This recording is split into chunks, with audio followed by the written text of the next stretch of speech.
ayos na. Magtatanda na yung batang gurang na yun. Very good, very good.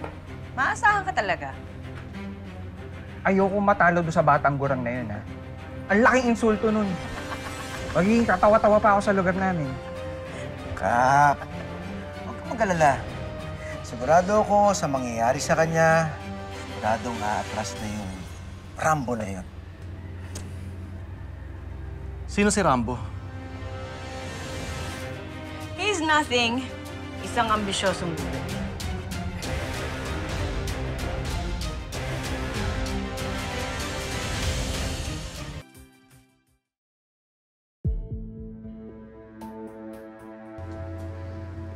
Ma, hindi ko gusto yung sinabi ni Rigor kanina. Sino si Rambo? Anong ginawa niyo sa kanya? Wala. Huwag mo na intindihin yun.